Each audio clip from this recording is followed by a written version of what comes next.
حدیث مبارک کی راضی نبی علیہ الصلوۃ والسلام فرمائی التائب من الذنب کمن لا ذنب له توبه ایستون کې د ګناه نه داسې دی ګویا چې دا ورو د سره دا ګناه کړی نه ده یو انسان دی ګناهونه تې شوي دي ډېر زیات تې شوي دي ډېر زیات تې شوي دي ډېر زیات ګناهونه تې شوي دي او لا ځنکدن شروع شوی نه دی بلکې د ځنکدن نه لږ 15 منټه مخکې لږ ساعت مخکې د ده په دې زړه کې دا رالو وی الله دا څه مې چې کړي خفه پېما الله دا څه مې چې کړي دي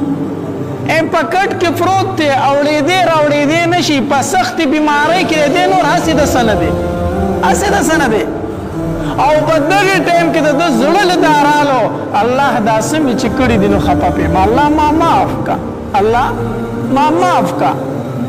الله تبارک وتعالی فرمای اے بندا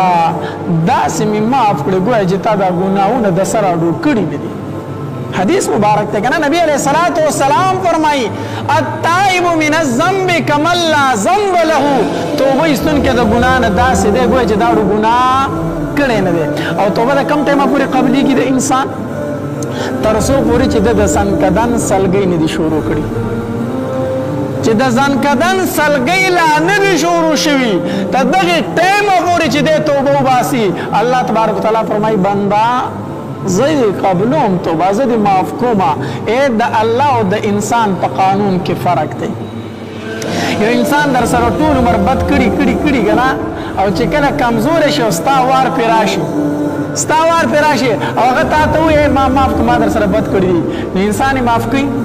نه یو دوه درې څپېړې ووایي مړه اوس به ته زما سره څه وکړې تا خو چې څه کول هغه تا کړي دي نور خو ستا وس نه رسي نور خو ستا طاقت نه رسي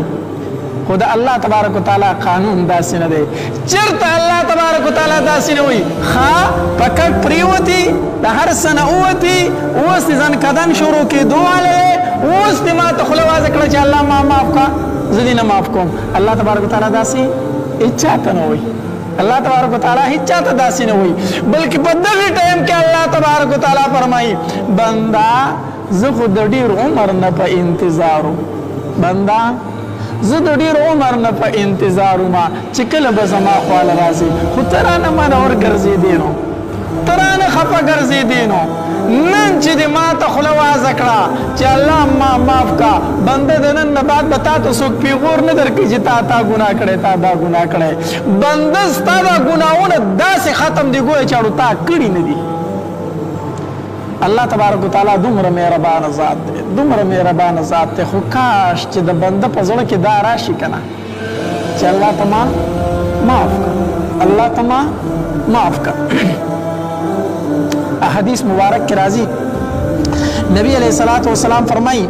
هذه حدیث راوی ابو سعید خدری رضی الله تعالی عنہ دی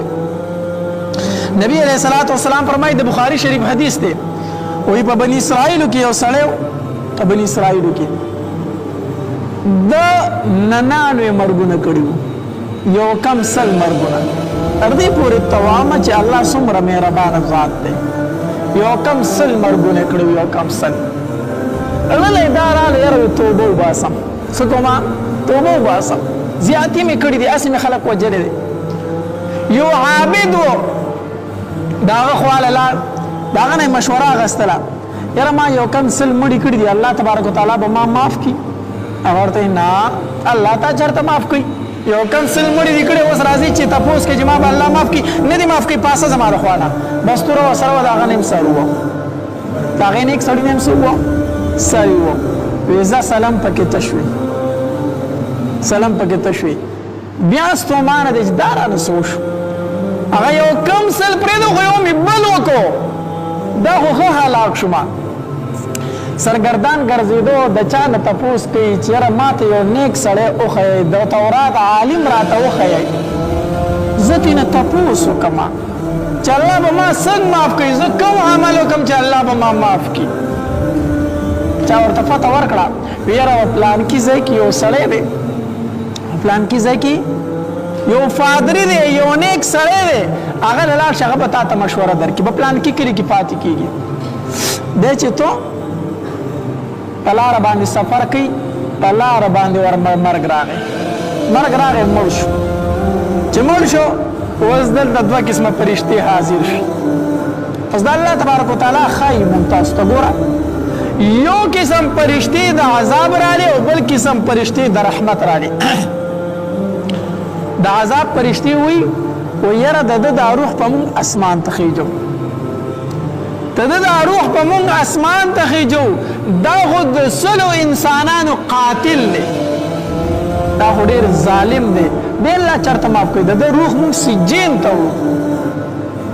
ځکه چې د بدعمله انسان روح دا چې بره اسمانونو ته وخیژولی شي د اسمان دروازې ورته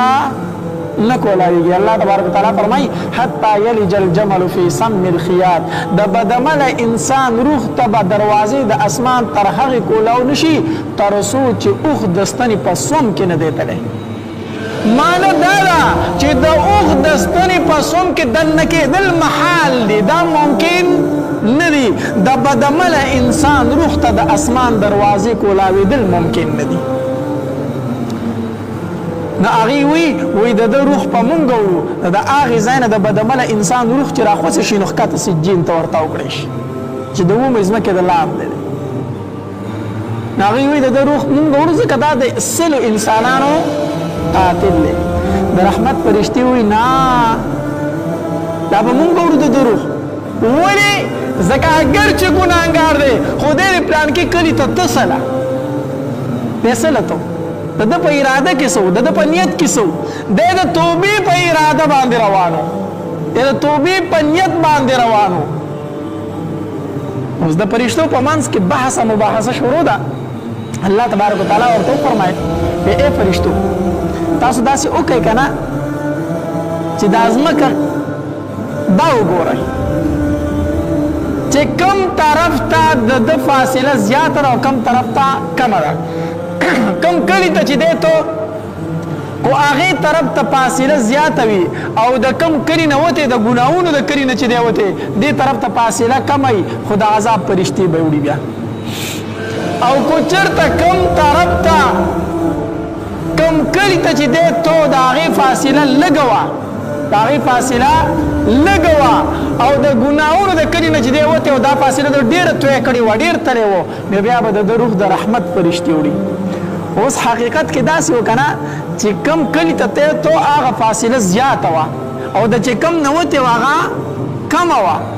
پکار خدا و چې د عذاب فرشتو د روح وړی وې خو الله تبارک وتعالی هغه ځمکه رالنډه کړه کم کلی ته چې دی تو هغه ځمکه ورته څه کړله رالنډه کړه چې حساب وشو وی هغه ځمکه هغه لاره ورته لږه وه کم کلي ته چې دی تو الله تبارک وتعالی وفرمایل ما د ده توبه قبوله کړې ده ما د ده توبه نو چې توبه مې قبوله کړې ده د رحمت فرشتو ته وې د روح واخله جنت ته ورسوئ